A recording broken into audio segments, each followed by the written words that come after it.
Good morning बच्चों, कैसे हो आप लोग। आशा करते हैं कि आप लोग अच्छे से होंगे। बच्चों, आज हम लोग रसायन विज्ञान का एक बहुत ही महत्वपूर्ण टॉपिक हाइड्रोजन के बारे में हम लोग आज स्टार्ट करेंगे। बहुत सारे बच्चों का कमेंट आया था कि सर हाइड्रोजन पर जो चैप्टर है आपके 11th में, इस पर आप अपना वीडियो बनाइए। तो आज उसका जो है उसकी बारी आ गई है। हाइड्रोजन के बारे में आज हम लोग पढ़ेंगे। क्योंकि चैप्टर जो है थोड़ा सा बड़ा है, इसलिए इस चैप्टर को हम लोग 3 से 4 पार्ट में पढ़ेंगे ताकि सारी बातें क्लियर हो जाएं।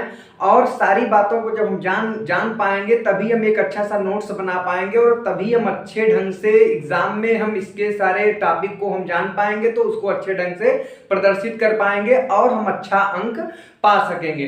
तो बच्चों, हाइड्रोजन जो है देखने में तो चैप्टर जो है चैप्टर का नाम बड़ा छोटा है हाइड्रोजन, लेकिन ये इतना छोटा नहीं है। इसमें बहुत सारे इंपॉर्टेंट बातें यहाँ पर हम आप मिलके पढ़ेंगे और यहाँ से लगभग एग्जाम में आपके हर साल लगभग क्वेश्चन आपके एकेडमिक एग्जाम में भी पूछा जाता है। और यहाँ तक कि कंपटीशन में भी नीट की परीक्षा आप देंगे या IIT देंगे तो यहाँ से 1 या 2 प्रश्न जरूर से जरूर पूछा जाता है। तो वो सारी बातों को यहाँ पर हम टेकअप करेंगे कि क्या क्या चीजें हैं हाइड्रोजन के बारे में, कौन कौन सी चीजें हैं। क्योंकि हाइड्रोजन एक जो प्यारा सा तत्व है, यह एक ऐसा तत्व है जो कि बहुत ही विवादास्पद तत्व माना जाता है। अभी आप देखेंगे कि जब हम इसके पहले आवर्त सारणी जब पढ़ रहे थे तत्वों के वर्गीकरण में, तो उसमें हमने आपको बताया था कि जो हाइड्रोजन है वो हाइड्रोजन की स्थिति जो है, जो स्थान है, वो आज भी विवाद का विषय बना हुआ है। तो इस पूरे चैप्टर में हम लोग पढ़ेंगे कि किस प्रकार से हाइड्रोजन जो है एक विवादास्पद तत्व के रूप में हम लोग पढ़ते हैं। तो सबसे पहले आज हम लोग एक छोटा सा परिचय यहाँ पर पढ़ेंगे कि हाइड्रोजन क्या है, इसका नामकरण कैसे हुआ, इसका नाम कौन दिया, कैसे ये बनाया गया, या हाइड्रोजन नाम कहाँ से आया। ये छोटा सा एक परिचय हम लोग हाइड्रोजन के बारे में पढ़ ले। उसके बाद तब हम दूसरा टॉपिक आवर्त सारणी में हम हाइड्रोजन की स्थिति की भी जानकारी प्राप्त करेंगे कि हाइड्रोजन जो है आवर्त सारणी में कहां पर रखा गया है, किन किन स्थानों पर रखा गया है और क्या कारण है कि जो इसको आवर्त सारणी में इस प्रकार का स्थान मिला है। तो आइए समय को बर्बाद न करते हुए हम लोग जो है हाइड्रोजन के बारे में पढ़ते हैं। तो सबसे पहले हम लोग हाइड्रोजन का एक छोटा सा परिचय पढ़ते हैं। तो आप लोग एक हेडिंग बना लो, परिचय, यानी हाइड्रोजन तत्व के बारे में हम लोग परिचय प्राप्त करेंगे कि हाइड्रोजन होता क्या है। तो परिचय आप लोग एक हेडिंग बना लें। तो देखा जाए तो हाइड्रोजन, जैसा कि इसका नाम है, नामकरण इसका हाइड्रोजन है, ये हाइड्रोजन लिखा है, हाइड्रोजन, हाइड्रोजन। आप लोग साथ साथ नोट्स भी बनाते चलेंगे, लिखते चलेंगे, कॉपी और कलम लेके बैठेंगे और ये सारे बिंदु आप लोग नोट करते हुए चलेंगे ताकि कहीं से कोई दिक्कत ना आने पाए। जैसा कि परिचय में हम लोग पढ़ रहे हैं, हाइड्रोजन इसका नाम है। हाइड्रोजन देखो तो 2 शब्दों से मिलकर बना है। अगर आप देखेंगे तो पहला तो शब्द है हाइड्रो, पहला शब्द है हाइड्रो, हाइड्रो, और दूसरा शब्द है जेन, GENES, हाइड्रोजन्स। अब यहां पर हाइड्रोजन को हमने 2 शब्दों में तोड़ दिया और 2 शब्द कौन कौन से, हाइड्रो प्लस जेन। तो हाइड्रो का मतलब होता है जल से, वाटर से, इसका तात्पर्य हाइड्रो का मतलब होता है जल, और प्लस लगा दिए। जेन का मतलब होता है उत्पन्न करना, अर्थात पैदा करना या उत्पन्न करना आप लिख सकते हैं। तो हाइड्रोजन को अगर हम शाब्दिक अर्थ में देखें तो हाइड्रोजन जो है जो 2 शब्दों से मिलकर बना है, एक हाइड्रो एक जन। तो हाइड्रो का मतलब होता है जल और जन का मतलब होता है उत्पन्न करना। कहने का मतलब हाइड्रोजन एक ऐसा तत्व है जो क्या उत्पन्न करता है, जल को उत्पन्न करे। इसीलिए हाइड्रोजन जो है चूंकि जल को उत्पन्न करता है, इसलिए इसको हाइड्रो को उत्पन्न करने के लिए, यानी जल को उत्पन्न करने के लिए इसका नाम क्या पड़ गया, हाइड्रोजन। बहुत ही एकदम बेसिक तरीके से हम आपको बता रहे हैं, आप लोग समझते चलिए। पहला बिंदु आप नोट कर सकते हैं, लिखते भी चलेंगे कि हाइड्रोजन का जो नामकरण है वो हाइड्रोजन को 2 शब्दों में तोड़ा गया, हाइड्रो प्लस जेन। और हाइड्रोजन इसका नाम इसलिए पड़ा कि ये हाइड्रो का मतलब जल और जेन का मतलब उत्पन्न करना। तो ये चूंकि ये जल उत्पन्न करता है, जब हाइड्रोजन और ऑक्सीजन, कैसे जल उत्पन्न करता है, जब ये हाइड्रोजन और ये ऑक्सीजन आपस में मिलता है तो क्या बन जाता है, जल का निर्माण होता है। तो आप देख रहे हैं कि हाइड्रोजन जो है ये जल को उत्पन्न करता है, जल को पैदा करता है, तो हाइड्रो को उत्पन्न करने के लिए इसका नाम क्या पड़ गया, हाइड्रोजन पड़ गया। अब दूसरी बात आपको यहां पर याद रखना चाहिए कि जो ये हाइड्रोजन है ये सबसे हल्का तत्व है। आप लोग ये भी ध्यान देंगे कि पूरे आवर्त सारणी में इस समय हम लोग 118 से 120 या 22 तक तो हम लोग पढ़ते हैं, तो उन सब में जो सबसे हल्का तत्व है वो है हाइड्रोजन। तो आप इसको भी लिख सकते हैं कि यह सबसे हल्का तत्व है, यह सबसे हल्का, सबसे हल्का, सबसे हल्का तत्व है। चूंकि हम लोग परिचय पढ़ रहे हैं तो हम लोग एक एक बात को इसके बारे में एक परिचय जान लेंगे कि हाइड्रोजन क्या है। भाई बहुत प्यारा सा नाम है, तो इसके बारे में हम लोग एक अपनी समझ डेवलप कर लेंगे तो पढ़ने में चैप्टर बड़ा मजा आएगा। तो पहला तो हमने देख लिया कि हाइड्रोजन जो है दो शब्दों से हाइड्रो प्लस जन, हाइड्रो का मतलब जल, जन का मतलब उत्पन्न करना, अर्थात जो जल उत्पन्न करने के कारण इसका नाम हाइड्रोजन पड़ गया और ये सबसे हल्का तत्व है। अगला पॉइंट आप नोट कर सकते हैं कि हाइड्रोजन जो है सबसे पहले बनाने वाला जो हाइड्रोजन गैस जो है ये सबसे पहले किसने बनाया था, किस वैज्ञानिक ने बनाया था, तो रॉबर्ट बायल ने सबसे पहले हाइड्रोजन को बनाया था। तो आप लोग नोट करते चलेंगे, रॉबर्ट बायल, रॉबर्ट बायल नामक वैज्ञानिक, रॉबर्ट बायल नामक वैज्ञानिक ने सबसे पहले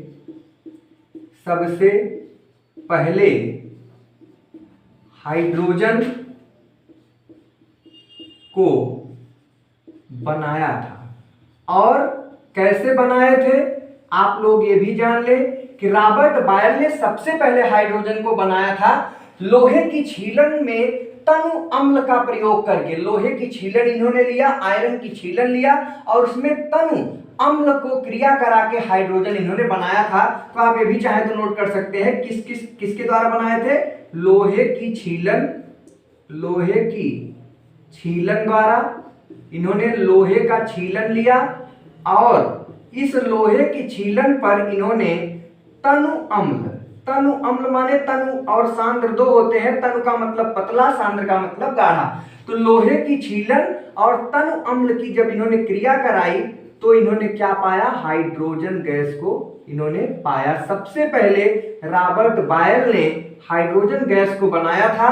किसके द्वारा बनाया था, आप देख सकते हैं कि लोहे की छीलन को जब तनु अम्ल के साथ क्रिया कराया गया तो हाइड्रोजन प्राप्त हुआ और सबसे पहले रॉबर्ट बायल ने इसे प्राप्त किया था। दूसरी क्या, पहली बात, दूसरी बात, तीसरी बात, चौथी बात भी आप हाइड्रोजन के रूप में और जान सकते हैं कि हाइड्रोजन जो होता है इसका जो नामकरण, यानी हाइड्रोजन नाम किसने दिया, खोज यहां पर बनाने का काम तो रॉबर्ट बायल ने कर दिया, अब नाम किसने दिया, तो लेवाइसिए महोदय ने हाइड्रोजन का नामकरण किया था।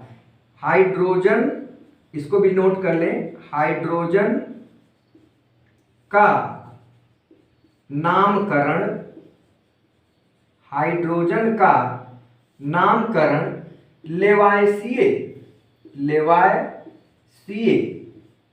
लेवाइसिए ने किया।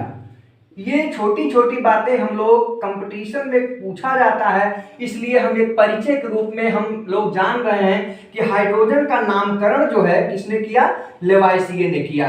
तो सबसे पहले बनाया किसने, रॉबर्ट बायल ने, नाम किसने दिया, लेवाइसिए ने। और खोजकर्ता अगर पूछा जाए कि हाइड्रोजन को खोजा किसने था, तो खोजकर्ता में हेनरी कैवेंडिश ने इसको खोजा था। हेनरी, नाम नोट करते चले, हेनरी कैवेंडिश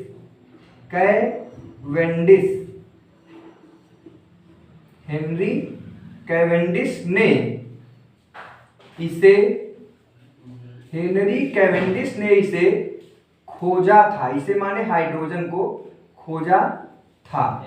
तो याद रखें, तीन बातें यहां पर हमने देखा कि रॉबर्ट बायल ने क्या किया था, इसको बनाए थे। कैसे बनाए थे, लोहे की छीलन को तनु अम्ल के साथ क्रिया करा के हाइड्रोजन को इन्होंने बनाया था। और नामकरण इसका किसने किया था, लेवाइसिए ने किया था। हाइड्रोजन नाम लेवाइसिए ने दिया और खोजकर्ता अगर पूछा जाए कि किसने खोजा था सबसे पहले, तो हेनरी कैवेंडिश ने इसे खोजा था। कुछ और बातें भी हाइड्रोजन के बारे में हम लोग जान ले। हाइड्रोजन जो है, आप जानते हो कि हाइड्रोजन जो होता है सबसे हल्का होता है। हाइड्रोजन के पास जो है कुल 1 इलेक्ट्रॉन, 1 प्रोटॉन और 0 न्यूट्रॉन होते हैं। इस बात को भी नोट कर लीजिए। हाइड्रोजन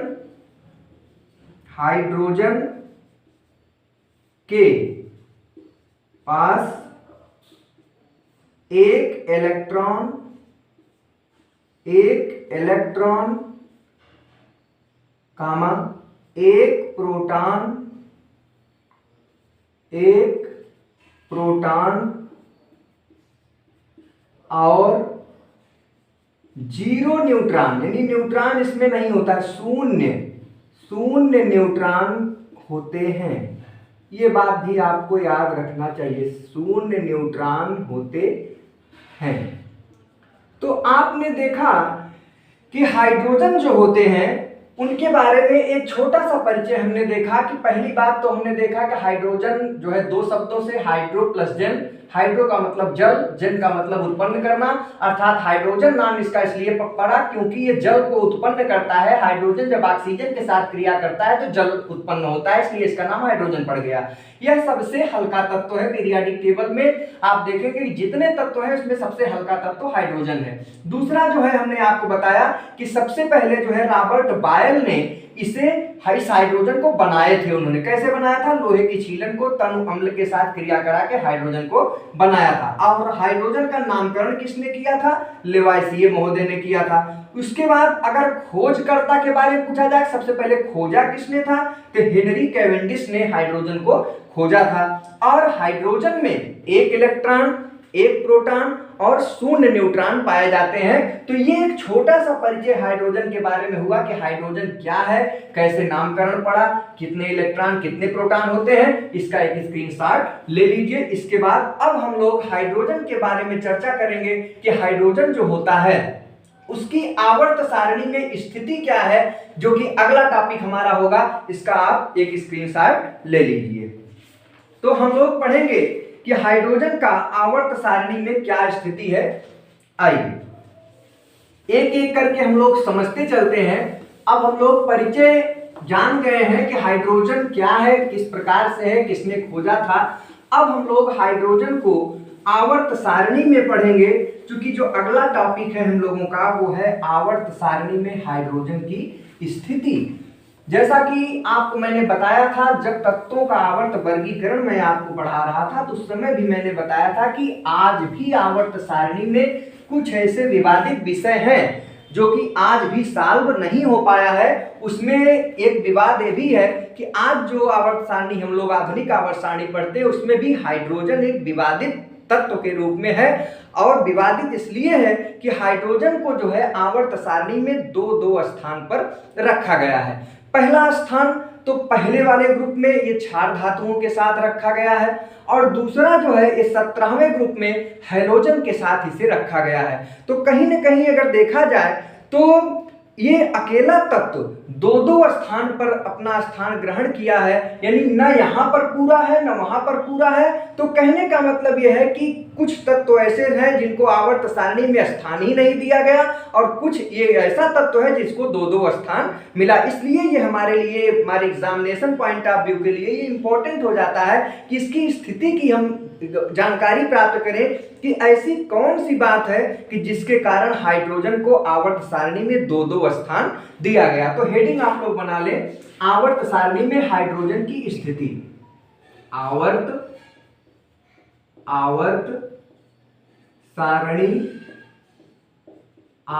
सारणी में हाइड्रोजन की स्थिति।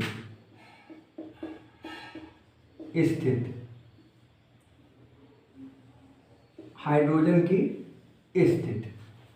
चलिए, क्या पोजीशन है आवर्त सारणी में हाइड्रोजन की? तो मैंने आपको बताया कि हाइड्रोजन जो है ये आवर्त सारणी में 2 स्थान पर है। पहला जो है पहले ग्रुप में क्षार धातुओं के साथ रखा गया है, और दूसरा जो है ये 17वें ग्रुप में हैलोजन के साथ रखा गया है। तो दोनों एक साथ रखा जाना, हमें यहाँ पर ये जानना है कि क्यों, ऐसी क्या बात है कि जिसके कारण इसे हम क्षार धातुओं के साथ भी रखे हैं और इसे हम हैलोजन के साथ भी रखे हैं। तो यहाँ पर हम लिख सकते हैं कि हाइड्रोजन की स्थिति, या अभी इसको ना लिखें, आप ये समझें कि हाइड्रोजन जो है आवर्त सारणी में अगर स्थिति जानना है तो इसे दो दो स्थान मिला है। तो यहां पर हम लिख सकते हैं कि इसे हाइड्रोजन, यानी इसे माने हाइड्रोजन को, इसे हाइड्रोजन लिख लें, हाइड्रोजन को आवर्त सारणी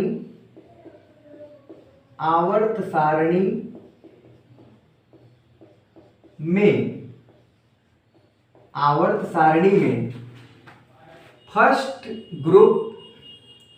फर्स्ट समूह, ग्रुप माने समूह, फर्स्ट समूह में क्षार धातुओं के साथ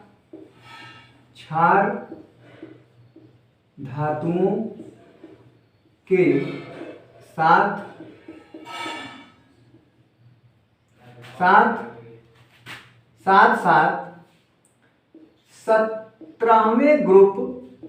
17वें समूह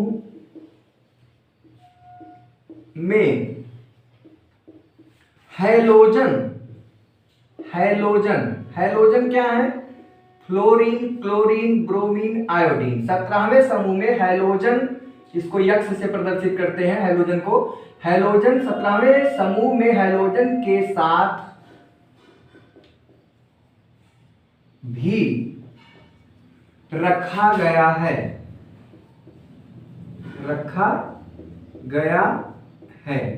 ये बात हमने यहां पर लिख दिया कि आवर्त सारणी में हाइड्रोजन की जो स्थिति है, हाइड्रोजन को आवर्त सारणी में पहले समूह में क्षार धातुओं के साथ साथ 17वें समूह में हैलोजन के साथ भी रखा गया है। तो बात इतने से नहीं बनेगी कि भाई दो दो स्थान दिया गया, फर्स्ट पहले समूह में क्षार धातुओं के साथ और 17वें समूह में हैलोजन के साथ इसे रखा गया।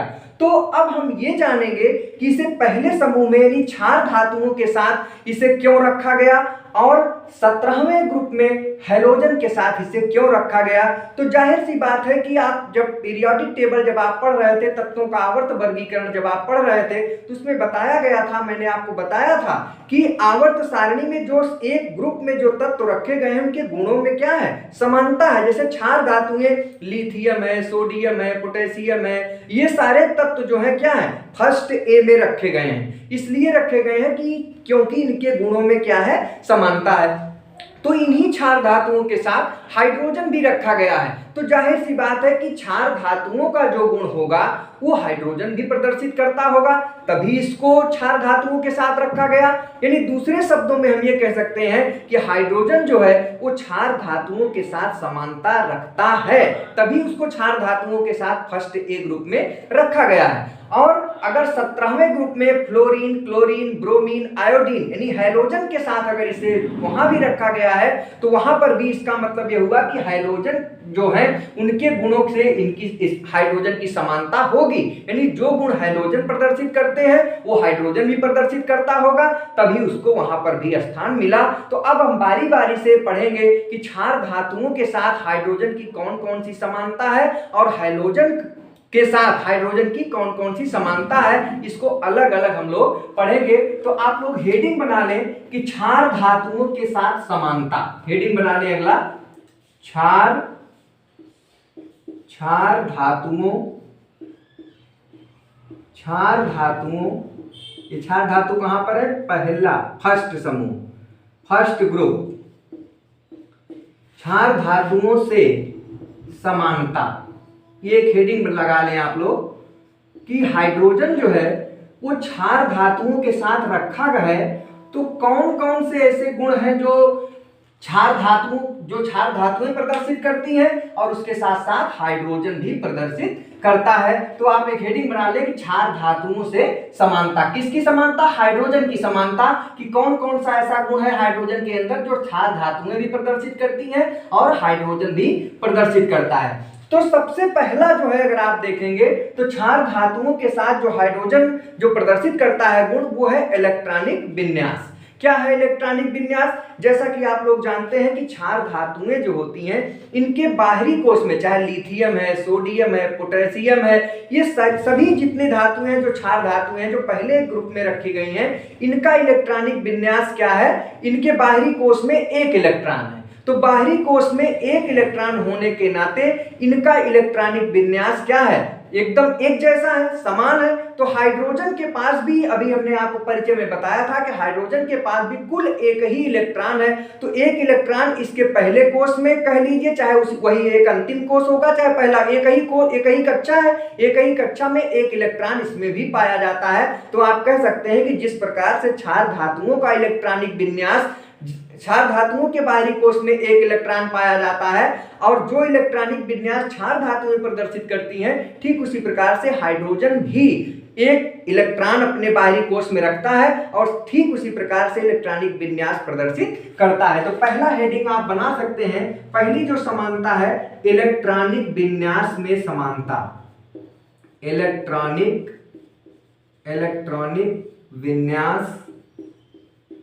इलेक्ट्रॉनिक विन्यास में समानता, यानी क्षार धातुओं से पहली जो समानता रखता है हाइड्रोजन, वो क्या रखता है? इलेक्ट्रॉनिक विन्यास में समानता। इलेक्ट्रॉनिक विन्यास में समानता आप लिख सकते हैं, जैसे देख सकते हैं यहां पर कि क्षार धातुएं जो होती हैं, जैसे आपका लिथियम है, लिथियम के पास कुल 3 इलेक्ट्रॉन है। तो 3 इलेक्ट्रॉन होने के कारण इसका इलेक्ट्रॉनिक विन्यास क्या हो जाता है? 2,1 ये हो गया।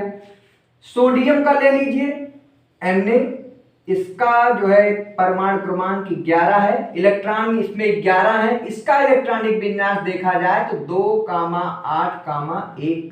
आप देख रहे हैं कि इसके भी बाहरी कोश में एक इलेक्ट्रॉन, इसके भी बाहरी कोश में इलेक्ट्रॉन, और भी जितने हैं लिथियम, सोडियम, आपका कैल्शियम भी देख सकते हैं, कैल्शियम कह रहे हैं, पोटेशियम का 19 होता है। और इलेक्ट्रॉनिक विन्यास जब आप इसका लिखेंगे तो क्या लिखेंगे? 2,8,8,1, 8 2 10 8 18 1 19।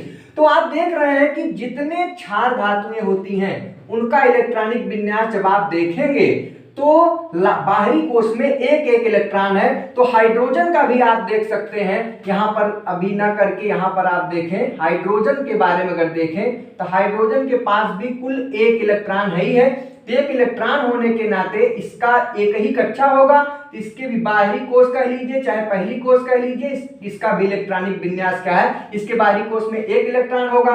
तो अगर इसका अंतिम इलेक्ट्रॉनिक विन्यास देखा जाए तो इसका क्या हो जाएगा? N+1, यहां पर भी N+1, यहां पर भी N+1, यहां पर भी N+1, और इसके पास भी एक इलेक्ट्रॉन है तो N+1। N क्या है?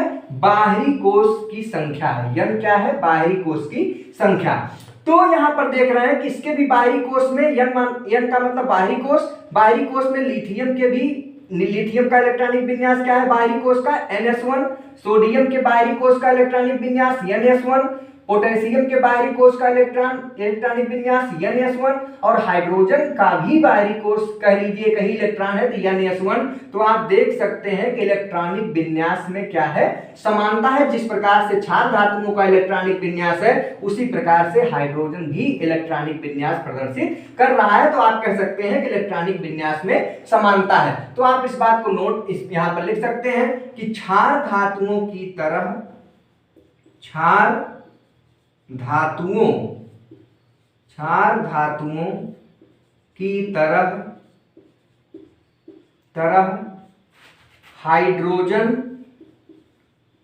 हाइड्रोजन भी N+1 इलेक्ट्रॉनिक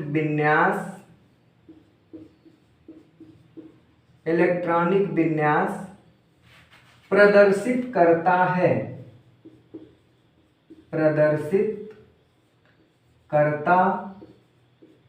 है।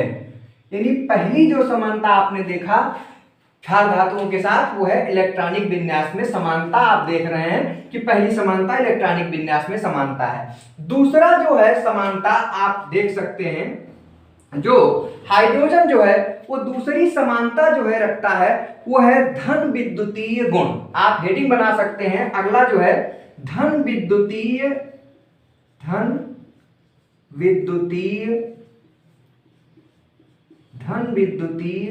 लक्षण या गुण, कुछ भी लिख सकते हैं। धन विद्युतीय लक्षण में समानता, ये अगली समानता है। क्षार धातुओं की तरह हाइड्रोजन भी क्या करता है, धन विद्युतीय लक्षण प्रदर्शित करता है। धन विद्युतीय लक्षण क्या है? जैसा कि आपको पता है कि क्षार धातुओं के बाहरी कोश में एक इलेक्ट्रॉन होता है, तो ये क्या करते हैं कि बाहरी कोश में एक इलेक्ट्रॉन होने के कारण ये अपना एक इलेक्ट्रॉन त्यागते हैं, और त्यागने का मतलब ये धन आयन बनाते हैं। जितनी क्षार धातुएं होती हैं ये अपने बाहरी कोश में एक इलेक्ट्रॉन होने के नाते, चूंकि ये सभी तत्वों का अपना एक गुण होता है कि अपने बाहरी कोश में 8 इलेक्ट्रॉन पाने की कोशिश करते हैं।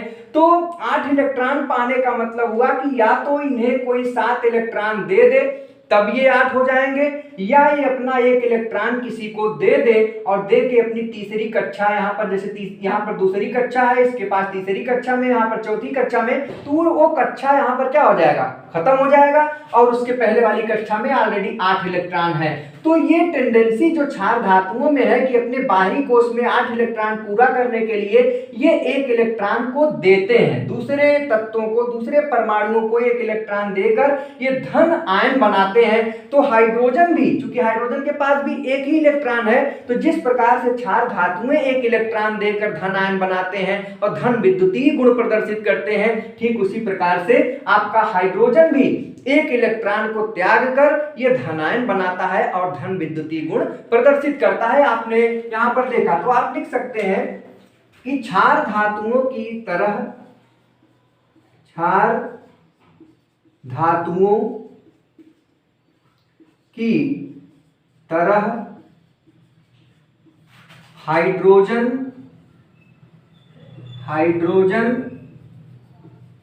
भी एक इलेक्ट्रॉन त्याग कर धन विद्युतीय गुण प्रदर्शित करता है। धन विद्युतीय गुण प्रदर्शित करता है। तो ये समानता दूसरी हो गई कि जिस प्रकार से क्षार धातुएं एक इलेक्ट्रॉन का त्याग करके धनायन बनाती हैं, वैसे हाइड्रोजन भी क्या करता है, एक इलेक्ट्रॉन को त्याग कर धनायन बनाता है और धन विद्युतीय लक्षण प्रदर्शित करता है। आप उदाहरण के रूप में भी देख सकते हैं, जैसे यहां पर आप एग्जांपल दे सकते हैं, जैसे आप लिथियम है, तो लिथियम क्या करता है, ये अपना एक इलेक्ट्रॉन त्याग देता है, निकाल देता है, और निकालने के बाद क्या होता है कि ये लिथियम का प्लस बना लेता है, एक इलेक्ट्रॉन निकाल के, एक इलेक्ट्रॉन निकाल दिया तो ये Li प्लस बना लिया। ऐसे ही सोडियम जो है, ये सोडियम जो है अपना एक इलेक्ट्रॉन जब त्यागता है तो एक इलेक्ट्रॉन त्यागने के कारण Na प्लस बना लेता है और एक इलेक्ट्रॉन अपना निकाल देता है। तो ऐसे ही हाइड्रोजन भी क्या करता है, इसके पास एक ही इलेक्ट्रॉन है, ये अपना एक इलेक्ट्रॉन त्याग कर H प्लस बना लेता है, एक इलेक्ट्रॉन निकाल दिया। तो आप देख रहे हैं कि इलेक्ट्रॉन त्यागने के कारण जिस प्रकार से क्षार धातुएं धनायन बनाती हैं, उसी प्रकार से हाइड्रोजन भी अपना एक इलेक्ट्रॉन को त्याग कर धनायन बनाता है और धन विद्युतीय लक्षण प्रदर्शित करता है। तो ये दूसरा जो है गुण हुआ जो कि क्षार धातुओं से हाइड्रोजन समानता रख रहा है। इसको आप एक स्क्रीनशॉट ले लीजिए, चूंकि जगह खत्म हो गई है। तो आगे जो हम लोग लक्षण है उसको हम लोग आगे पढ़ते हैं। चलिए, अगला जो है लक्षण है, इसको पहले आप लोग लिखते भी चलिए साथ साथ। तो आप देख रहे हैं कि दो गुण आपने देखा कि हाइड्रोजन जो है पहला तो क्षार धातुओं के साथ इलेक्ट्रॉनिक विन्यास में समानता रख रहा है, और दूसरा आपने देखा कि धन विद्युतीय गुण भी प्रदर्शित कर रहा है। जिस प्रकार से क्षार धातुएं एक इलेक्ट्रॉन त्याग कर धन विद्युतीय गुण प्रदर्शित कर रहे हैं, ठीक उसी प्रकार से हाइड्रोजन भी अपना एक इलेक्ट्रॉन त्याग कर धन विद्युतीय गुण प्रदर्शित कर रहा है। अब अगला जो है तीसरा आप देख सकते हैं, तीसरी जो समानता है वो है संयोजकता में समानता। संयोजकता में समानता। अगली जो तीसरी समानता है क्षार धातुओं से इसकी, वो है संयोजकता में समानता। संयोजकता में क्या है, कैसे समानता है? जैसा कि अभी आपने देखा कि जो क्षार धातुएं होती है उनके बाहरी कोश में एक इलेक्ट्रॉन होता है, और वो एक इलेक्ट्रॉन किसी दूसरे को वो देकर कितनी संयोजकता प्रदर्शित करेंगे? एक। जिस प्रकार से क्षार धातुएं एक इलेक्ट्रॉन को त्याग कर एक संयोजकता प्रदर्शित करती हैं, हाइड्रोजन भी अभी आपने देखा कि वो अपना एक इलेक्ट्रॉन किसी को देकर एक संयोजकता प्रदर्शित करता है। तो ये उसकी अगली समानता हुई क्षार धातुओं से। तो आप लिख सकते हैं कि क्षार धातुओं की तरह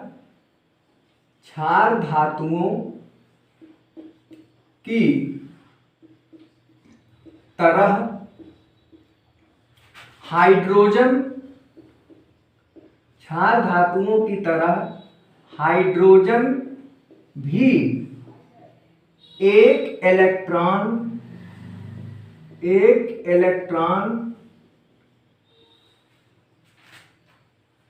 त्याग कर एक संयोजकता प्रदर्शित करता है।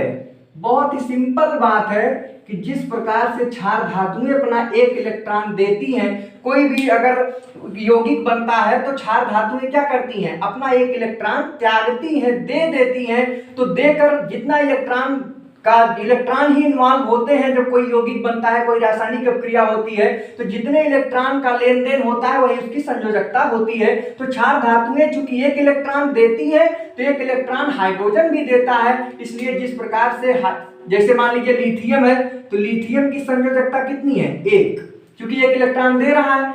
सोडियम की संयोजकता कितनी है? एक संयोजकता है, क्योंकि ये भी अपना एक इलेक्ट्रॉन दे रहा है। ठीक इसी प्रकार से हाइड्रोजन भी अपना एक इलेक्ट्रॉन दे देता है। इसलिए आप कह सकते हैं कि हाइड्रोजन भी क्षार धातुओं की भांति कितनी संयोजकता प्रदर्शित करता है? एक। तो यह जो है तीसरी विशेषता हुई जो कि क्षार धातुओं से हाइड्रोजन का मिल रहा है। अब जो है अगला जो समानता है, चौथी है, उसको भी आप नोट करते चले। ऑक्सीकरण अवस्था में समानता। ऑक्सीकरण अवस्था या संख्या कुछ भी लिख सकते हैं। ऑक्सीकरण अवस्था या संख्या में समानता। आपको ऑक्सीकरण अपचयन रिडॉक्स अपक्रिया जब हम आपको पढ़ा रहे थे तो वहां पर बताए थे कि क्षार धातुएं जो होती हैं, चूंकि एक इलेक्ट्रॉन त्याग कर एक धनायन बनाती हैं, तो जितना किसी भी तत्व पर, किसी भी परमाणु पर जितना आवेश होता है वही उसकी क्या होती है? ऑक्सीकरण संख्या होती है। तो लिथियम जैसे है, तो लिथियम क्या करता है? अपना एक इलेक्ट्रॉन त्याग कर Li+ बना लेता है। Li+, एक इलेक्ट्रॉन निकाल दिया, तो यहां पर इसकी जो है ऑक्सीकरण संख्या कितनी हो गई? +1। ऐसे ही आप देखेंगे सोडियम जो है अपना एक इलेक्ट्रॉन त्याग कर Na+ बना लेता है, एक इलेक्ट्रॉन निकाल दिया, तो यहां पर Na की ऑक्सीकरण अवस्था कितनी हुई? +1। ठीक इसी प्रकार से हाइड्रोजन को भी जब आप देखेंगे तो हाइड्रोजन क्या करता है? ये भी H+ बना लेता है, एक इलेक्ट्रॉन को त्याग देता है, तो यहां पर इसकी भी ऑक्सीकरण अवस्था कितनी हो गई? +1 हो गई। तो ऑक्सीकरण अवस्था या ऑक्सीकरण संख्या में भी आप देख रहे हैं क्षार धातुओं की तरह जितनी क्षार धातुएं ऑक्सीकरण अवस्था प्रदर्शित कर रही हैं, ऑक्सीकरण संख्या प्रदर्शित कर रही हैं, हाइड्रोजन भी उतना ही प्रदर्शित कर रहा है। तो आप कह सकते हैं कि ऑक्सीकरण अवस्था या ऑक्सीकरण संख्या में भी समानता प्रदर्शित कर रहा है। तो ये चौथा विशेषता हुआ। इसके बाद जो है अगला जो विशेषता है वो है अधातुओं के साथ क्रिया। आइए अगली जो समानता है पांचवा, अधातुओं के साथ अधातुओं के साथ क्रिया। यानी जिस प्रकार से क्षार धातुएं जो होती हैं वो अधातुओं से क्रिया करती हैं, उसी प्रकार से हाइड्रोजन भी अधातुओं के साथ क्रिया करता है, और अधातुओं के साथ क्रिया करके जिस प्रकार से क्षार धातुएं क्रिया करती हैं अधातुओं से, उसी प्रकार से हाइड्रोजन भी अधातुओं के साथ क्रिया करता है। जैसे एग्जाम्पल के माध्यम से आप समझे, आपका ये एग्जाम्पल मान लीजिए सोडियम है तो Na2O, सोडियम यहां पर क्या है, ये ऑक्सीजन क्या है, अधातु है, तो सोडियम अधातु के साथ क्रिया किया। यहां पर क्या हुआ, और भी आप देख सकते हैं, जैसे मान लीजिए NaCl, यहां पे Cl क्या है, अधातु है, तो यहां पर देख रहे हैं कि जो क्षार धातुएं होती हैं वो अधातुओं के साथ क्रिया कर रही हैं। तो हाइड्रोजन भी आप देखेंगे, जैसे आपने देखा कि HCl बनाता है, तो यहां पर हाइड्रोजन देख रहे हैं क्लोरीन के साथ यानी अधातु के साथ क्रिया कर रहा है। तो आप कह सकते हैं कि जिस प्रकार से क्षार धातुएं जो होती हैं वो अधातुओं से क्रिया करती हैं, वो हाइड्रोजन भी क्या करता है, अधातुओं से क्रिया करके यौगिक का निर्माण करता है। तो ये अगली समानता हो गई। आप लिख सकते हैं कि यहां पर एक तो एग्जांपल हो गया, तो यहां पर लिख सकते हैं क्षार धातुओं की तरह क्षार धातुओं की तरह हाइड्रोजन भी अधातुओं से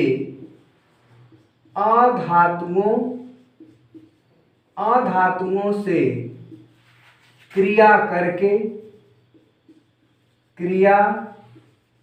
करके यौगिकों का निर्माण करता है, यौगिकों का निर्माण करता है। तो यह अगली समानता है क्षार धातुओं के साथ हाइड्रोजन का, कि क्षार धातुएं अगर अधातुओं से क्रिया कर रही हैं तो हाइड्रोजन भी अधातुओं के साथ क्रिया कर रहा है। अगली विशेषता में आप देख सकते हैं अपचायक के रूप में, आप अगली हेडिंग बना सकते हैं, अगली समानता अपचायक के रूप में। अपचायक के रूप में, ऐसे ही आप एग्जाम में भी लिखेंगे, हेडिंग लगा लगा के आप समानता प्रदर्शित कर रहे हैं। अभी क्षार धातुओं के साथ हाइड्रोजन की समानता आप दिखा रहे हैं, इसलिए दिखा रहे हैं क्योंकि क्षार धातुओं के साथ इसको हाइड्रोजन को रखा गया है। और क्यों रखा गया है आप देख रहे हैं, ये सारी समानताएं क्षार धातुओं जैसा ही ये प्रदर्शित कर रहा है। तो चूंकि जब एक ही गुण प्रदर्शित कर रहा है क्षार धातुओं के जैसा ही, तो क्षार धातुओं के साथ इसे रखा गया है। तो अपचायक के रूप में क्या होता है, आप देखेंगे कि जिस प्रकार से क्षार धातुएं जो होती हैं क्या करती हैं, अपचायक होती हैं। अपचायक का मतलब होता है कि वो किसी न किसी यौगिक का अपचयन करती है, किसी तत्व का अपचयन करती है, तो वहां एक अपचायक के रूप में होती है। हाइड्रोजन भी क्या करता है, एक अपचायक के रूप में काम करता है। तो एक एग्जांपल के रूप में आप देख सकते हैं, जैसे यहां पर देखिए, इसे मान लीजिए सोडियम है 2Na+CuO कॉपर ऑक्साइड। यहां पर क्या है, Na क्या है, क्षार धातु है, ये कॉपर ऑक्साइड के साथ क्रिया करता है। कॉपर ऑक्साइड के साथ क्रिया करके क्या बना लेता है, इसमें से कॉपर अलग कर देता है, ये हो जाता है Na2O +Cu। आप देख रहे हैं कि यहां CuO से ऑक्सीजन को किसने अलग कर दिया, Na ने, सोडियम ने। तो ऑक्सीजन का अलग होना क्या कहलाता, अपचयन हो रहा है, इसका अपचयन हो रहा है, ऑक्सीजन का अलग होना अपचयन है। तो अपचयन करा कौन रहा है, ये करा रहा है सोडियम यानी क्षार धातु। तो यहां पर क्षार धातु किसके रूप में हुआ, अपचायक के रूप में हुआ। ठीक इसी प्रकार से हाइड्रोजन भी क्या करता है, अपचायक के रूप में काम करता है। जैसे हाइड्रोजन H2 को अगर CuO के साथ क्रिया कराएंगे तो ये कहता है हम भी क्या करेंगे, ऑक्सीजन, इसको कॉपर को अलग कर देंगे तो ये हो जाएगा ये हो जाएगा जो है ये H2O प्लस Cu। यहां पर आप देख रहे हैं CuO से ऑक्सीजन को किसने हटा दिया? हाइड्रोजन ने। जिस प्रकार से क्षार धातु ने ऑक्सीजन को हटाया था और हटाकर इसका अपचयन कर दिया था, इसलिए ये अपचायक के रूप में हुआ, उसी प्रकार से यहां पर आप देख रहे हैं हाइड्रोजन भी CuO से कॉपर को ऑक्सीजन को हटा दे रहा है। तो यहां पर आप देख रहे हैं कि ये अपचायक के रूप में भी काम करता है। तो आप लिख सकते हैं कि क्षार धातुओं की भांति हाइड्रोजन भी अपचायक गुण प्रदर्शित करता है। आप नोट कर सकते हैं, जगह नहीं है, एक लाइन जरूर लिख लिया करिए कि क्षार धातुओं की भांति आपका ये हाइड्रोजन जो है ये अपचायक के रूप में प्रदर्शित करता है, अपचायक का गुण प्रदर्शित करता है। तो आप इसका एक स्क्रीनशॉट ले लीजिए। उसके बाद हम लोग कुछ और देख लेते हैं कि और कौन सी समानता है, जगह नहीं है, आइए स्क्रीनशॉट ले लीजिए। चलिए, अब जो है जगह कम होने से बार बार मिटाना पड़ रहा है, लेकिन आप लोग साथ साथ नोट करते चलिए, लिखते चलिए, ताकि कोई दिक्कत ना हो कि कौन कौन सी समानता जो है प्रदर्शित करता है हाइड्रोजन क्षार धातुओं के साथ। जिस प्रकार से जो जो रिएक्शन क्षार धातु दे रहे हैं वही वही रिएक्शन हाइड्रोजन भी आप देख रहे हैं दे रहा है। आइए अगला जो है वो है, अगला गुण जो है 7वां गुण आप लिख सकते हैं। आप देखेंगे कि अगर विद्युत अपघटन होता है, जिस प्रकार से क्षार धातुएं, अगर मान लीजिए कोई विलयन है, क्षार धातुओं का कोई विलयन बनाया जाता है, अगर उसका हम विद्युत अपघटन करते हैं तो क्षार धातुएं जो है कैथोड पर जमा हो जाती हैं। तो क्षार धातुएं जिस प्रकार से कैथोड पर मुक्त होती हैं या जमा होती हैं, हाइड्रोजन भी, जब हाइड्रोजन के विलयन का जब भी हम विद्युत अपघटन करते हैं तो वह भी क्या होता है, कैथोड पर मुक्त होती है। इस बात को हम 7वें समानता में लिखेंगे, कैथोड पर मुक्त होना, कैथोड पर मुक्त होना। कैथोड और एनोड आपको पता होना चाहिए कि कैथोड और एनोड ये दो इलेक्ट्रोड होते हैं। कोई सेल है, कोई बैटरी है, तो उसमें दो छड़ें होती हैं। तो जो धनावेशी, जो धन वाला होता है, यानी पॉजिटिव जो होता है, उसको एनोड बोलते हैं, और जो ऋण वाला इलेक्ट्रोड होता है उसको हम कैथोड बोलते हैं। तो कैथोड पर मुक्त होने का मतलब, जो जैसे जिस प्रकार से क्षार धातुएं कैथोड पर मुक्त होती हैं, उसी प्रकार से हाइड्रोजन भी कैथोड पर मुक्त होती है विद्युत अपघटन के द्वारा। तो इसको लिख सकते हैं कि विद्युत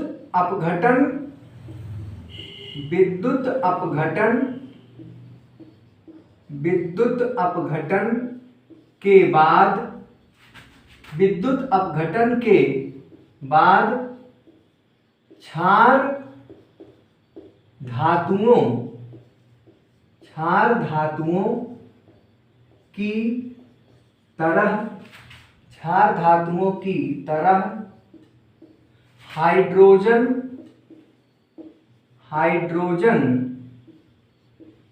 भी कैथोड पर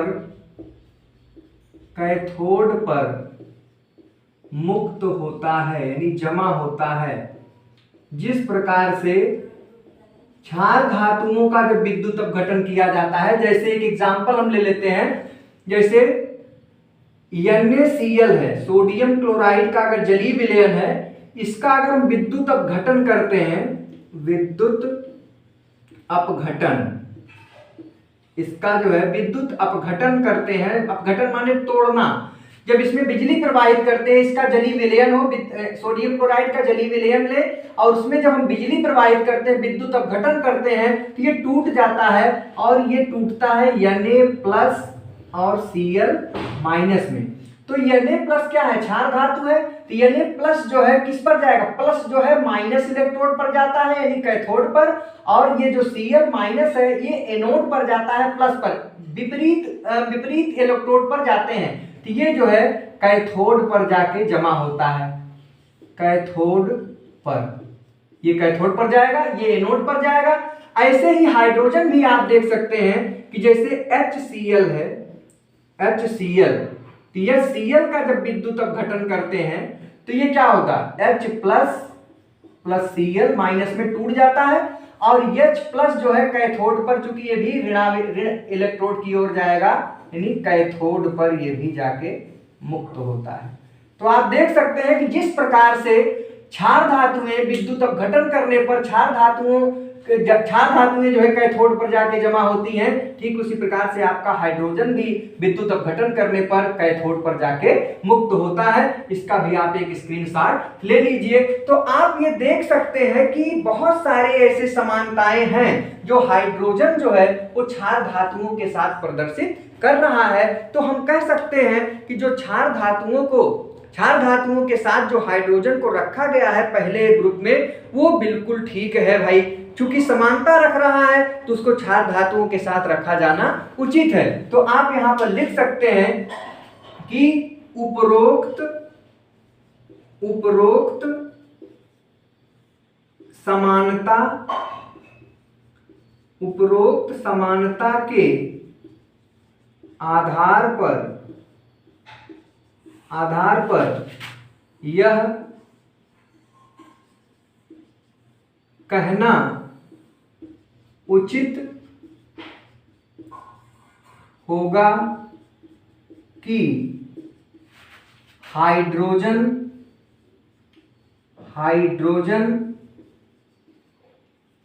का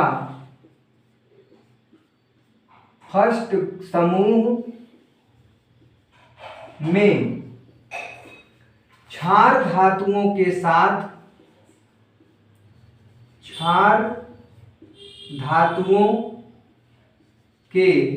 साथ रखा जाना चाहिए। यानी आपने देख लिया कि बहुत सारे गुण क्षार धातुओं जैसा हाइड्रोजन प्रदर्शित कर रहा है, इसलिए आप ये निष्कर्ष पर पहुंचे हैं कि हाइड्रोजन चूंकि क्षार धातुओं जैसा गुण प्रदर्शित कर रहा है, इसलिए इसका क्षार धातुओं के साथ रखा जाना चाहिए। चलिए, लेकिन क्या ऐसा है? क्षार धातुओं के साथ ही इसको रखा गया है? नहीं, आवर्त सारणी में इसे क्षार धातुओं के साथ तो रखा ही गया है, इसको हैलोजन के साथ भी 17वें ग्रुप में भी रखा गया है। यानी कहने का मतलब यहां भी रखा गया है और यहां क्यों रखा गया आपने देख लिया, ये सारे गुण प्रदर्शित कर रहा है, इसलिए इसको क्षार धातुओं के साथ रखा गया। अब हम लोग अगला जो पढ़ेंगे इसी में कि इसको हैलोजन के साथ क्यों रखा गया, क्योंकि आवर्त सारणी में इसकी विवेचना हम लोग कर रहे हैं कि आवर्त सारणी में हाइड्रोजन की क्या स्थिति हो रही है। तो हम लोग आवर्त सारणी में हाइड्रोजन की स्थिति को जब हम पढ़ेंगे तो हमको पूरी बात देखना पड़ेगा कि ऐसी कौन कौन सी बात है जो कि हाइड्रोजन जो है क्षार धातुओं के साथ रखा गया, और ऐसी कौन कौन सी समानता है जो हाइड्रोजन को हैलोजन के साथ रखा गया। तो अभी तक तो हम लोगों ने क्षार धातुओं के साथ समानता देखा, अब हम लोग हैलोजन के साथ समानता देखेंगे। इसका एक स्क्रीनशॉट ले लीजिए। आइए, चलिए, अब हम लोग देखेंगे कि जो ये हाइड्रोजन है, अभी तक तो हमने देखा कि भाई इसका पहले ग्रुप में क्षार धातुओं के साथ रखा जाना चाहिए, क्योंकि ग्रुप यहां पर क्षार धातुओं से ये समानता रख रहा है। अब हम लोग हेडिंग बना लें इसी में, हैलोजन के साथ समानता। हैलोजन से समानता, अभी तक क्षार धातुओं से के साथ था, अब हैलोजन से पढ़ेंगे। हैलोजन को X से लिखते हैं, हैलोजन के साथ समानता। अब हम लोग ये देखेंगे कि ऐसी कौन कौन सी बात है। भाई यहां पर भी इसको रखा गया है, हैलोजन के साथ भी ये है, 17वें ग्रुप में भी अगर इसे हैलोजन के साथ रखा गया है तो ऐसी कौन कौन सी बातें हैं, कौन सी समानता यहां पर पाई गई जो इसको वहां पर भी रख दिया गया। तो यहां पर भी आप देखेंगे कि हैलोजन के साथ भी जो समानता है, आप ये बड़ी हेडिंग बना लें, और समानता में जो पहली जो समानता है हैलोजन के साथ, आप लिख सकते हैं कि इसको हाइड्रोजन को जो है हैलोजन के साथ रखा गया है क्योंकि यह हैलोजन के साथ निम्नलिखित समानता प्रदर्शित करता है। आप लिख सकते हैं हाइड्रोजन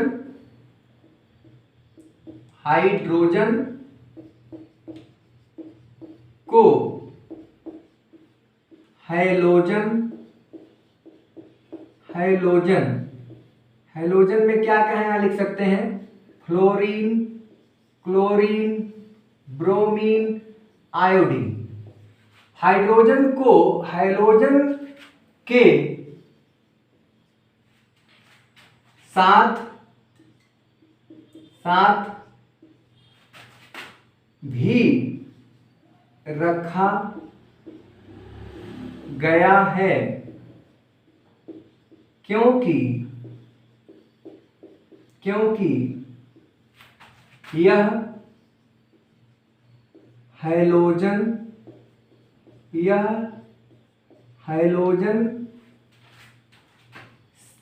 से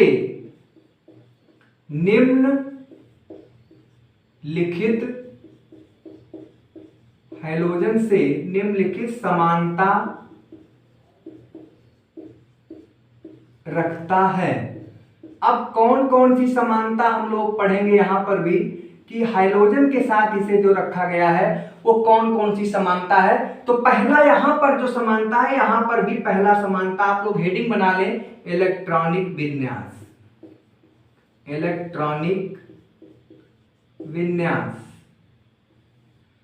में समानता। हाइड्रोजन के साथ भी इसका इलेक्ट्रॉनिक विन्यास में समानता है। जैसे आपने क्षार धातुओं के साथ देखा था इलेक्ट्रॉनिक विन्यास में समानता था, वैसे हाइड्रोजन के साथ भी हाइड्रोजन इलेक्ट्रॉनिक विन्यास में समानता रखता है। कैसे हाइड्रोजन के साथ, किस प्रकार से हाइड्रोजन इलेक्ट्रॉनिक विन्यास में समानता रखता है? जैसा कि आप देखेंगे कि हाइड्रोजन में मान लीजिए फ्लोरीन है, फ्लोरीन के पास इसका जो है कुल 9 इलेक्ट्रॉन है, तो इसका जो इलेक्ट्रॉनिक विन्यास हुआ वो क्या हुआ, 2,7। देख रहे हैं। क्लोरीन का ले लीजिए, क्लोरीन के पास कुल 17 है, इसका इलेक्ट्रॉनिक विन्यास लिखेंगे तो 2,8,7।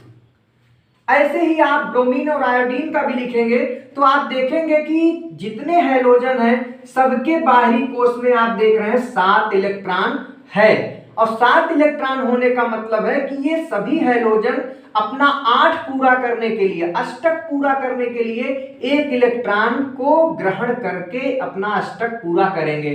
तो जिस प्रकार से सभी हैलोजन अपना 1 इलेक्ट्रॉन कहीं से ग्रहण करने की प्रवृत्ति रखते हैं, हाइड्रोजन के पास भी कुल चूंकि 1 ही इलेक्ट्रॉन है और 1 ही इलेक्ट्रॉन होने के नाते इसके पास 1 ही कक्षा होगी और इसके पहली कक्षा में 1 इलेक्ट्रॉन वही है, वही रहेगा। तो पहली कक्षा में आप जानते हैं 2 इलेक्ट्रॉन हो सकते हैं, तो यह भी क्या चाहेगा कि अपनी पहली कक्षा पूरी करे और कोई मुझे 1 इलेक्ट्रॉन दे दे। तो ठीक इसी प्रकार से आप कह सकते हैं कि हाइड्रोजन की तरह इलेक्ट्रॉनिक विन्यास प्रदर्शित कर रहा है। क्यों? क्योंकि हाइड्रोजन भी 1 इलेक्ट्रॉन लेने की प्रवृत्ति रख रहे हैं, आप देख रहे हैं। उसी प्रकार से हाइड्रोजन भी क्या कर रहा है, 1 इलेक्ट्रॉन लेने की प्रवृत्ति रख रहा है। तो आप लिख सकते हैं कि हाइड्रोजन की तरह हाइड्रोजन क्या कर रहा है, समान इलेक्ट्रॉनिक विन्यास प्रदर्शित करता है। तो लिख सकते हैं हाइड्रोजन की तरह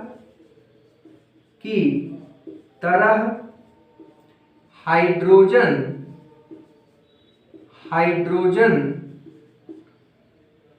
भी एक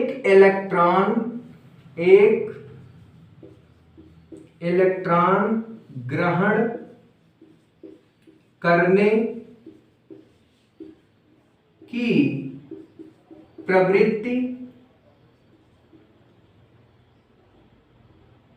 प्रवृत्ति हिंदी बड़ी अच्छी है मेरी, देख लीजिएगा, प्रवृत्ति रखता है। यानी हाइड्रोजन की तरह हाइड्रोजन भी 1 इलेक्ट्रॉन ग्रहण करने की प्रवृत्ति रखता है और इसका भी इलेक्ट्रॉनिक विन्यास हाइड्रोजन से मिलता है। तो पहला जो समानता हाइड्रोजन से है वो है इलेक्ट्रॉनिक विन्यास। तो इलेक्ट्रॉनिक विन्यास में जो समानता आप देख रहे हैं कि इलेक्ट्रॉनिक विन्यास का जो समानता है, जिस प्रकार से हाइड्रोजन जो है वो जिस प्रकार से हाइड्रोजन 1 इलेक्ट्रॉन ग्रहण करते हैं, ठीक उसी प्रकार से क्या करते हैं, ये जो है हाइड्रोजन भी क्या करता है, 1 इलेक्ट्रॉन ग्रहण करने की प्रवृत्ति रखता है। अगला जो समानता है आप लोग नोट करते चले, वो है ऋण विद्युतीय गुण। ऋण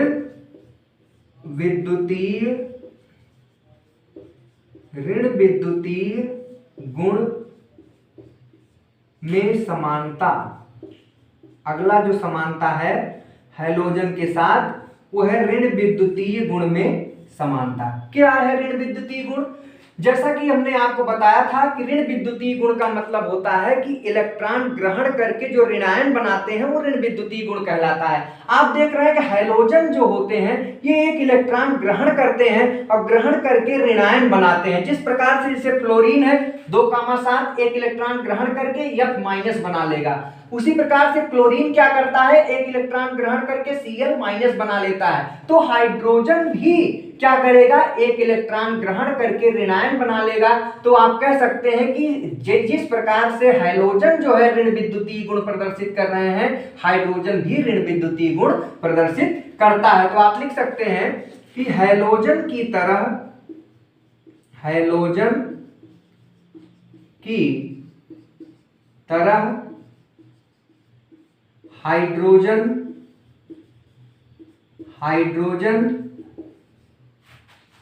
भी एक इलेक्ट्रॉन ग्रहण करके ऋण विद्युतीय गुण प्रदर्शित करता है। ऋण विद्युतीय गुण प्रदर्शित करता है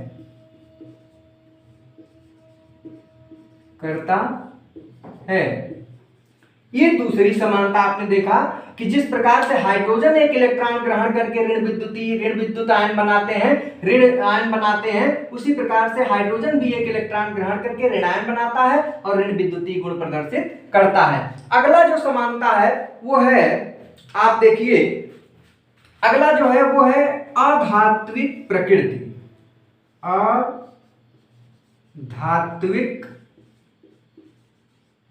अधात्विक प्रकृति। आपने धातु और अधातु को पढ़ा है हाई स्कूल से लेके अभी तक। आप धातु और अधातु के बारे में जानते हैं कि धातुएं और अधातुएं क्या होती है। मैंने भी आपको पढ़ाया है धातु वाले चैप्टर में। उसमें मैंने आपको बताया था कि जो धातुएं होती हैं वो इलेक्ट्रॉन को त्याग कर धनायन बनाती हैं और अधातुएं जो होती हैं इलेक्ट्रॉन को ग्रहण करके ऋणायन बनाती हैं। तो यहाँ पर क्या है, अधात्विक प्रकृति किसका है, हाइड्रोजन का। जिस प्रकार से हैलोजन क्या करते हैं, आप देख रहे हैं कि सब एक एक इलेक्ट्रॉन ग्रहण करके ऋणायन बना रहे हैं। तो इलेक्ट्रॉन ग्रहण करने की प्रवृत्ति क्या कहलाता है, ऋणायन बनाने की प्रवृत्ति अधातुओं में पाई जाती है। तो हाइड्रोजन भी क्या कर रहा है, एक इलेक्ट्रॉन ग्रहण करके ऋणायन बना रहा है। और आप कह सकते हैं कि चूंकि एक इलेक्ट्रॉन ग्रहण करके हैलोजन जिस प्रकार से अधात्विक गुण प्रदर्शित करते हैं, हाइड्रोजन भी इलेक्ट्रॉन को ग्रहण करता है और अधात्विक गुण प्रदर्शित करता है। तो यह अगली समानता हुई। तो आप लिख सकते हैं कि हैलोजन की तरह हाइड्रोजन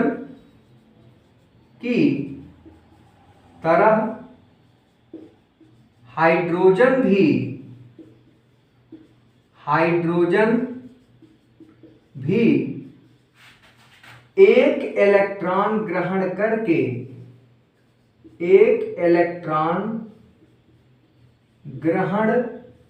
करके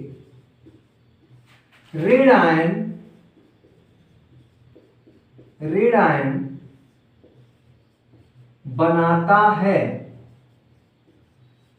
यानी एक इलेक्ट्रॉन ग्रहण करके ऋणायन बनाता है और ऋणायन बनाने की प्रवृत्ति ही क्या होती है, अधात्विक प्रकृति आप कर सकते हैं। जितनी अधातुएं होती हैं वो इलेक्ट्रॉन को ग्रहण करके ऋणायन बनाती हैं। तो हैलोजन क्या करते हैं, इलेक्ट्रॉन को ग्रहण करते हैं एक इलेक्ट्रॉन और ऋणायन बनाते हैं। उसी प्रकार से हाइड्रोजन भी एक इलेक्ट्रॉन ग्रहण करके ऋणायन बनाता है, यानी अधात्विक गुण भी प्रदर्शित करता है। इसका आप एक स्क्रीनशॉट ले लीजिए। तो कुछ और भी समानताएं हम हैलोजन के साथ आपको बता दें, तो आप इसको एक स्क्रीनशॉट ले लीजिए आप।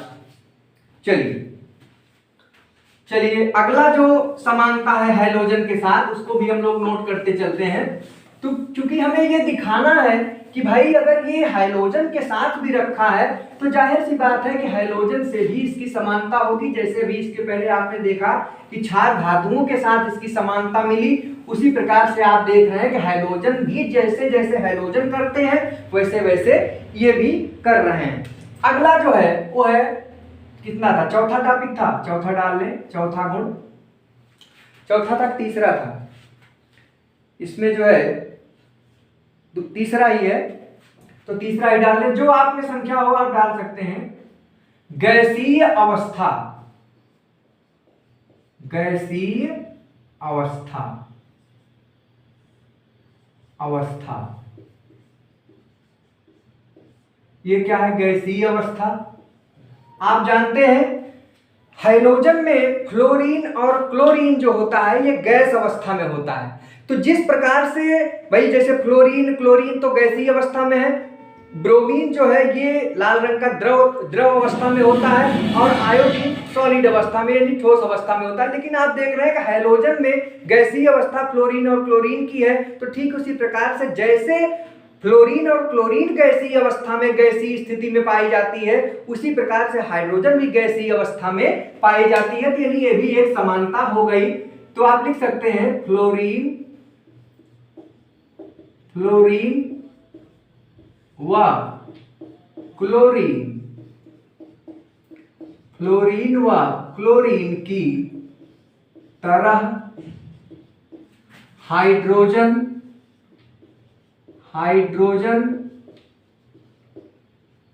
भी गैस अवस्था में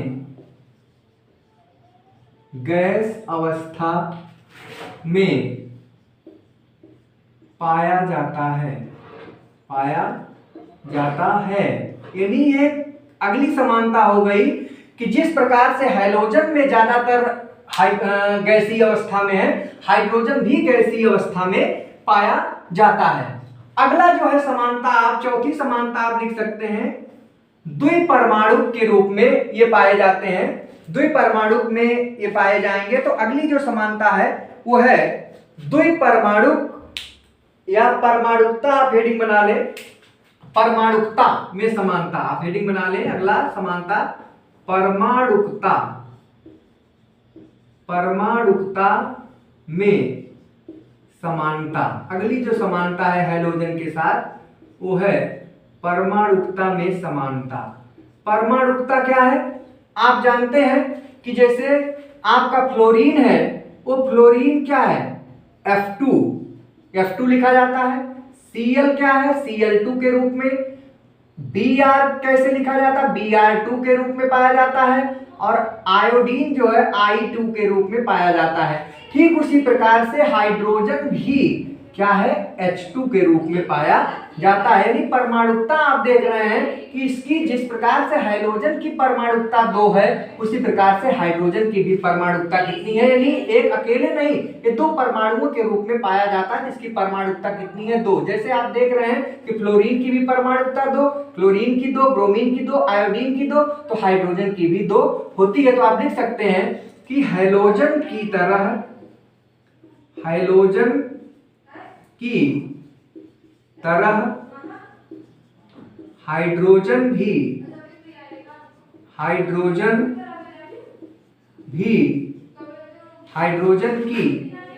परमाणुकता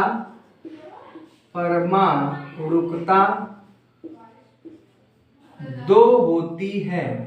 यह अगली समानता आप देख रहे हैं कि जिस प्रकार से हाइड्रोजन की परमाणुकता 2 है, उसी प्रकार से हाइड्रोजन की भी परमाणुकता 2 है। इसके बाद जो अगली समानता, 5वीं समानता है, वो है ऋण विद्युतीय गुण। ऋण विद्युतीय गुण हम लोगों ने पढ़ रखा। चलिए, अगर वो हो गया है तो नेक्स्ट गुण हम लोग देखते हैं।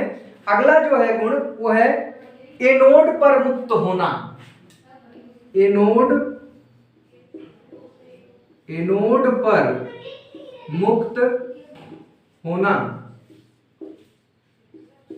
एनोड पर मुक्त होना। जैसा कि आप जानते हैं कि जो हैलोजन होते हैं वो जब उनका विद्युत अपघटन किया जाता है तो एनोड पर यानी धन वाले इलेक्ट्रोड पर जाते हैं। चूंकि ये ऋणावेशित हो जाते हैं, ये ऋण होते हैं, इसलिए धन की ओर, धन इलेक्ट्रोड की ओर जाते हैं। तो हाइड्रोजन भी क्या होता है? हाइड्राइड, जब हाइड्रोजन का हाइड्राइड बनता है तो ये भी जो है इसका जलीय विलयन बना के जब हम इसका विद्युत अपघटन करते हैं तो यह भी क्या होता है? एनोड पर जाके मुक्त होता है। तो इस बात को हम लोग लिख सकते हैं कि हैलोजन की तरह हैलोजन हैलोजन की तरह हाइड्रोजन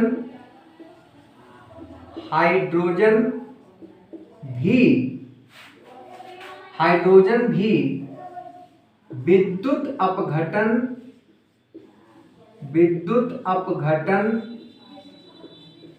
के बाद एनोड पर मुक्त होता है। तो आप ये अगली समानता आप देख सकते हैं कि जिस प्रकार से हैलोजन जो होते हैं वो एनोड पर मुक्त होते हैं, ठीक उसी प्रकार से ये हाइड्रोजन भी क्या होता है, एनोड पर मुक्त होता है। आप उदाहरण के रूप में देख सकते हैं, जैसे मान लीजिए NaCl है, NaCl, ये जब विद्युत अपघटन होता है, अपघटन जब ये टूटता है, विद्युत अपघटन होता है, तो ये Na प्लस Cl माइनस, तो Na+, यहां पर हैलोजन क्या है आपके, ये क्लोरीन है, ये माइनस है तो किस पर जाएगा, प्लस वाले इलेक्ट्रोड पर, अर्थात एनोड पर जाके मुक्त होगा, एनोड पर। ठीक इसी प्रकार से हाइड्रोजन भी, जैसे NaH सोडियम हाइड्राइड, इसमें सोडियम हाइड्राइड का जब होता है तो यहाँ पर सोडियम प्लस के रूप में होता है और हाइड्रोजन माइनस के रूप में होता है। तो जब इसका विद्युत अपघटन होता है तो Na प्लस H माइनस, तो यहाँ पर हाइड्रोजन देख रहे हैं माइनस के रूप में, जिस प्रकार से हाइड्रोजन माइनस के रूप में आया और एनोड पर गया, उसी प्रकार से हाइड्रोजन भी माइनस के रूप में जाके किस पर मुक्त होगा, एनोड पर मुक्त होगा। तो ये अगली समानता है कि हाइड्रोजन जो है हैलोजन की भांति जब विद्युत अपघटन किया जाता है तो एनोड पर जाके मुक्त होता है। इसका स्क्रीनशॉट ले ले, फिर अगली हम लोग विशेषता पढ़ते हैं। चलिए आप लोग देखते चलिए, अगला जो है देखिए क्या है, अगली विशेषता कौन सी है जो हैलोजन के साथ प्रदर्शित करता है, सेम बिल्कुल हाइड्रोजन भी। अगला जो है नंबरिंग आप लोग करते चलिए, जो नंबर हो आप लोग डालते चलिए। अगली विशेषता जो है आयनन विभव, आप नंबरिंग कर लीजिएगा, आयनन विभव में अधिक आयनन विभव, आप ऐसा कर लें, अधिक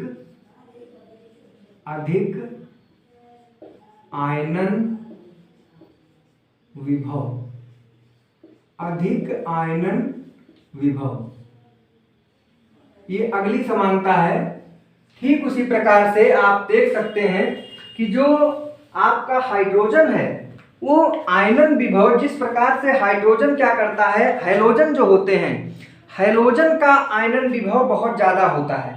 आयनन विभव, अभी क्या बात है, आयनन विभव को भी हम लोग जान लें, हम लोग पहले पढ़ चुके हैं, लेकिन इसको हम लोग जान लेते हैं कि आयनन विभव होता क्या है। आयनन विभव का मतलब होता है किसी भी गैसीय परमाणु में से इलेक्ट्रॉन को निकलवाने में, एक इलेक्ट्रॉन को निकलवाने में जितनी ऊर्जा की जरूरत पड़ती है वही उसका आयनन विभव होता है। तो जैसे हैलोजन जो होते हैं, इसमें क्या होता है, प्रवृत्ति हैलोजन की आपने देखा कि ये इलेक्ट्रॉन को ग्रहण नहीं कर, बिल्कुल ये इलेक्ट्रॉन को ग्रहण करने की प्रवृत्ति रखते हैं, और ग्रहण करने की ज्यादातर प्रवृत्ति रखते हैं इसलिए क्योंकि इनके बाहरी कोश में आप देख रहे हैं एक इलेक्ट्रॉन की कमी है, तो एक इलेक्ट्रॉन ये प्राप्त करना चाहेंगे। लेकिन एक इलेक्ट्रॉन ग्रहण करना तो इनके लिए बहुत सरल है, लेकिन अगर पता लगा कि एक इलेक्ट्रॉन इनका निकलवाना हो तो बहुत टेढ़ी खीर हो जाएगी, तो एक इलेक्ट्रॉन निकलवाना बहुत कठिन हो जाता है। तो हैलोजन का आयनन विभव बहुत ज्यादा होता है। जैसे आप देख सकते हैं, जैसे मान लीजिए फ्लोरीन है, फ्लोरीन के पास बाहरी कोश में 7 इलेक्ट्रॉन है, आप जानते हैं कुल 9 होता है, तो 2,7 होता है इलेक्ट्रॉनिक विन्यास, क्योंकि 9 इसका परमाणु क्रमांक है। तो इसके बाहरी कोश में 7 इलेक्ट्रॉन है, यानी 1 2 3 4 5 6 7। फ्लोरीन यानी हैलोजन जितने हैं सबके बाहरी कोश में देख रहे हैं, चाहे फ्लोरीन है, क्लोरीन, ब्रोमीन, आयोडीन, सबके बाहरी कोश में 7 इलेक्ट्रॉन है। ये एक इलेक्ट्रॉन को त्यागना चाहेगा, अभी आपने पढ़ा था कि इसके लिए एक इलेक्ट्रॉन त्यागना ज्यादा आसान है, लेकिन सॉरी, एक इलेक्ट्रॉन ग्रहण करना ज्यादा आसान है। ग्रहण करना क्यों? क्योंकि अब इसे एक इलेक्ट्रॉन मिल जाए तो ये 8 इलेक्ट्रॉन इसका पूरा हो जाएगा बाहरी कोश, और ये बढ़िया स्वतंत्र हो जाएगा, बिल्कुल एकदम मजबूत हो जाएगा। लेकिन स्थिति अगर यहाँ पर ये हो कि अगर इसका एक इलेक्ट्रॉन निकलवाना पड़े तो फिर क्या हो जाएगी? महाभारत हो जाएगी। महाभारत क्या हो जाएगी? बहुत कठिन हो जाएगा।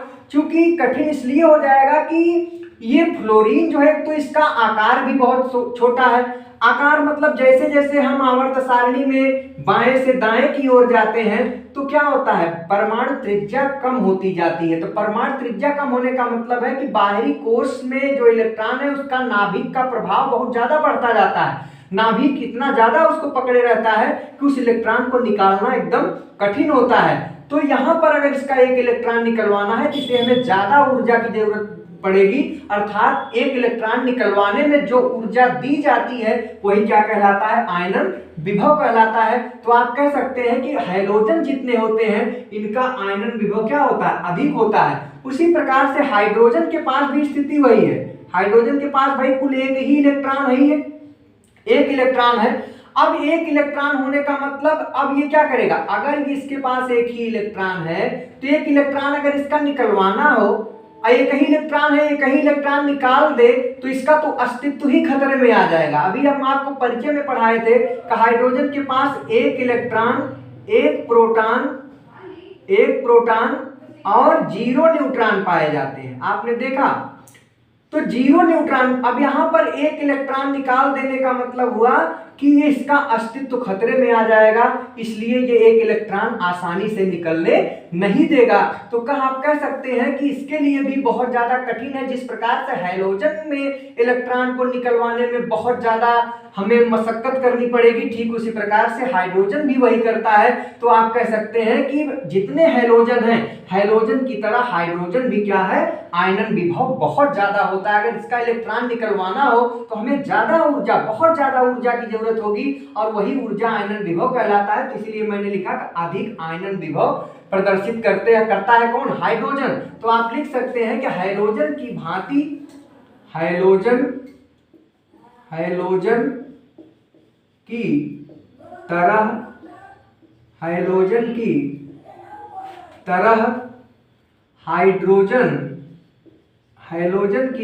हाइड्रोजन भी अधिक आयनन विभव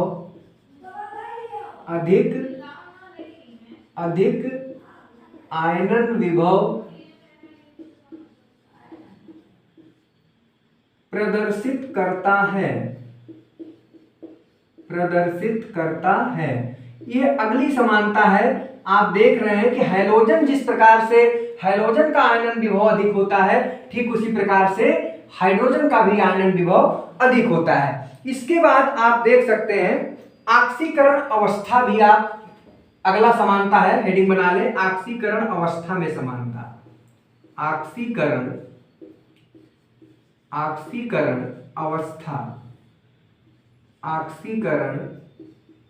अवस्था में समानता। क्या है ऑक्सीकरण अवस्था में समानता? जैसा कि आपको मैंने बताया कि हैलोजन क्या करते हैं? एक इलेक्ट्रॉन ग्रहण करके ऋण आयन बनाते हैं, यानी हैलोजन की ऑक्सीकरण अवस्था -1 होती है।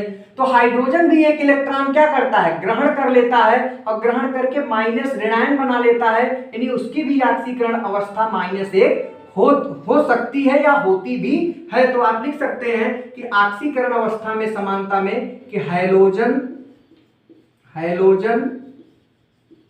की तरह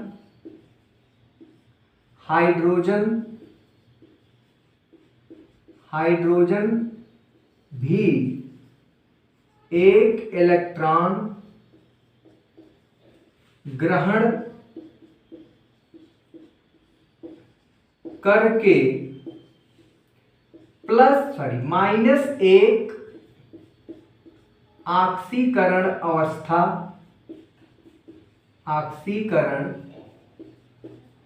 अवस्था प्रदर्शित करता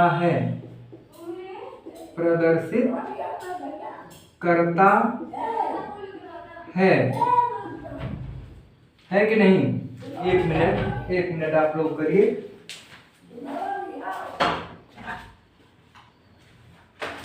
आ गया क्या? आ गया? अभी नहीं दिया, अभी नहीं दिया। नहीं ले लेते हैं। मुझे लगा आप एक ही दिन लेंगे।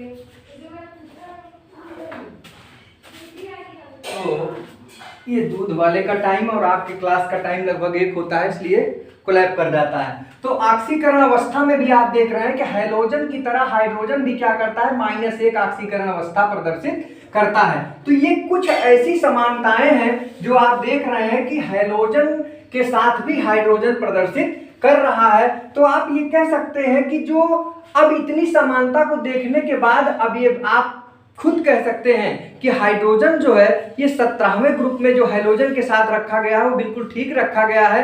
तो अब ये बात अब निष्कर्ष रूप में आ गया कि भाई अब हाइड्रोजन जो है पहले समूह में यानी क्षार धातुओं के साथ और 17वें समूह में हैलोजन के साथ जो रखा गया है, ये दोनों स्थान पर इसका जो रखा जाना आज भी विवाद का विषय बना हुआ है। तो आप एक निष्कर्ष के रूप में लिख सकते हैं, यहाँ पर निष्कर्ष हेडिंग बना सकते हैं कि निष्कर्ष क्या है। निष्कर्ष में आप लिख सकते हैं चूंकि हाइड्रोजन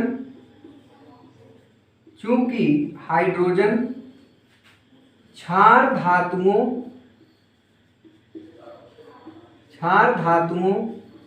के साथ साथ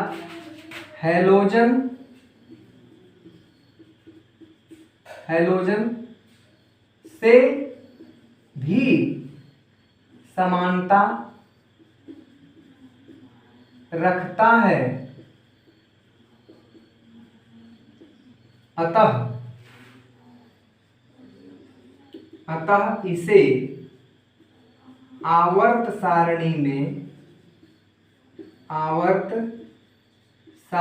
में दोनों जगह यानी क्षार धातुओं के साथ और हैलोजन के साथ दोनों जगह रखा जाना एक विवादास्पद